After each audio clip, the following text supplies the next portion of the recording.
आम्ही कांदा बियाणे लावले यमुना सीड्स गुलाबी म्हणून. त्याला डेंगळ्याचं प्रमाण इतक्या प्रमाणात आलंय 50 ते 60% डेंगळा आढळून आला. एक तर आसमानी संकट आणि त्याच्यात हे बोगस बियाण्यामुळं पूर्ण आर्थिक नुकसान तर झालंच आणि याच्यामुळं शेतकरी हतबल झाला आहे पूर्णपणे. आम्ही 3 एकर कांदा लागवड केली होती. तर कांदा गावरान कांदा नसल्यामुळं उत्पन्न तर घटलंच. म्हणजे एकरी आम्ही एकरी 18 टन माल घेतोय. तर आता साधारणतः 3 टन पण माल एकरी निघाला नाही आहे. त्यामुळे पूर्ण नुकसान आमचं झालं आहे आणि डेंगळा असल्यामुळं पूर्ण प्लॉटच फ्लॉप गेला आहे तो. म्हणजे त्याच्यात असं काहीच निष्पन्न झालं नाही. पूर्ण बोगस आहे तो प्लॉट. आता गुन्हा दाखल केला आहे, पण गुन्हा दाखल करायला विलंब पण तेवढाच झाला आहे. कृषी अधिकारी यांनी आम्हाला कंझ्युमर कोर्टात जाऊन शेतकऱ्यांनी गुन्हा दाखल करा असं सांगितलं. पण त्यानंतर जिल्हा अधीक्षक बोराडे साहेब यांच्याकडे आम्ही गेल्यानंतर पाठपुरावा केला आणि त्यानंतर कृषी अधिकाऱ्यांनी त्यांच्यावर ॲक्शन घेतली. त्याआधी कुठलीही ॲक्शन त्यांनी घेतली नाही. सरळ शेतकऱ्यावर टाकून देण्याचा प्रयत्न करतायत आणि शेतकऱ्यांनी फॉलोअप घ्या असं सांगतायत. म्हणजे कृषी अधिकारी हे आम्हाला पहिल्यांदा हे झालेच नाही. म्हणजे ते डायरेक्ट शेतकऱ्याला म्हणतात की तुम्ही कंझ्युमर कोर्टात जा. पण एक जे शेतकऱ्याचे नुकसान झाले ॲव्हरेज तर काही निघलंच नाही. बोगस बियाणामुळे फसवणूक झालीच आहे. मग आता जे आर्थिक नुकसान आहे ते भरपूर प्रमाणात झालेलं आहे, मोठ्या प्रमाणात. आता ते तर कंपनीने भरून दिलं पाहिजे ना. कंपनी इतकं निर्लज्ज आहे साहेब, म्हणजे कॉलसुद्धा घेत नाही कंपनीचे माणसं. म्हणजे कंपनीवर मोठ्या प्रमाणात कारवाई झाली पाहिजे. अहिल्यानगर तालुक्यातील देहरे आणि शिंगेनाईक येथील कांदा उत्पादक शेतकऱ्यांनी कृषी विभागाकडे कांदा बियाण्यात फसवणूक झाली, कांदा बियाणे निकृष्ट निघाले असल्याबाबतची तक्रार दाखल केलेली होती. त्या अनुषंगाने उपविभागीय कृषी अधिकारी यांच्या अध्यक्षतेखालच्या तक्रार निवारण समितीने कृषी विद्यापीठातील कृषी विज्ञान केंद्रातील शास्त्रज्ञांच्या समवेत प्लॉटची पाहणी केली होती. तदनंतर अहवाल एक तयार करण्यात आला होता समितीचा.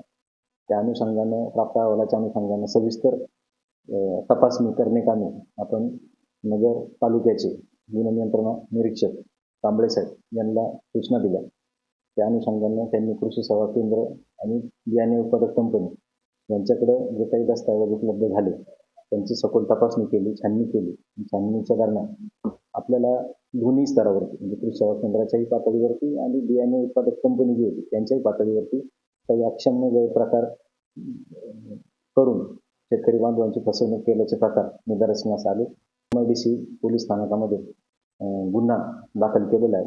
यामध्ये दोनही म्हणजे बियाणे उत्पादक कंपनी आणि कृषी सेवा केंद्र यांच्यावरती गुन्हा आपण दाखल केलेला आहे.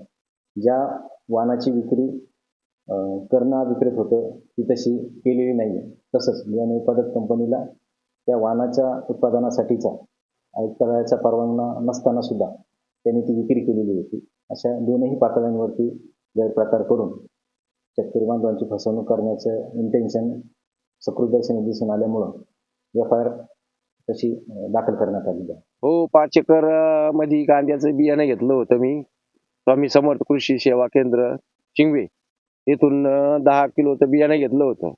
परंतु ते बियाणं टाकून झाल्यानंतर त्याच्या गाठी तयार झाल्या रोप लावायच्या एवढेच. तिथून पुढं पण आम्हाला शंका आली, पण आम्ही तरी पुन्हा लावलं ते. त्याच्यानंतर पूर्णपणे ते 2 महिन्यामध्येच त्याची पात पडली आणि माल साईजच नाही झाली.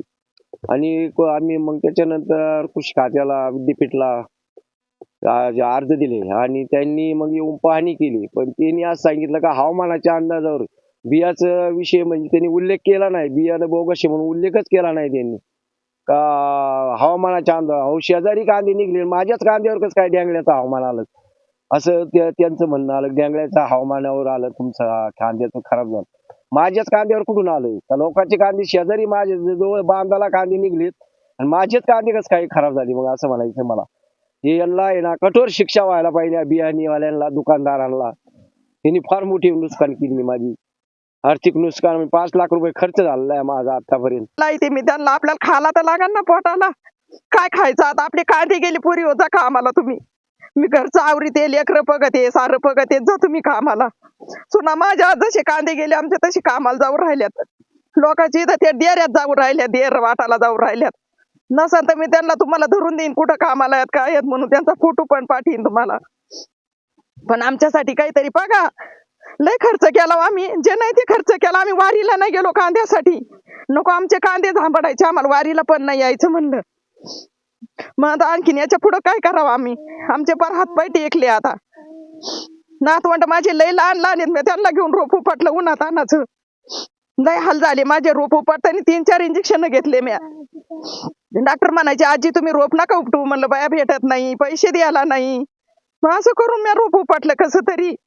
आता बाबा आमचे बिन भाकरीचे आहेत. रोज बोलत आहे बाबाला तुम्ही जेवण करा, तुम्ही जेवण करा. रोजचं गोळ्याचं पाकिट चालू आहे. बाबाला चक्कर आली डिफेक्ट मध्ये गेल्यावर. पदर 2-2.5 हजार रुपये घालावं लागले ना.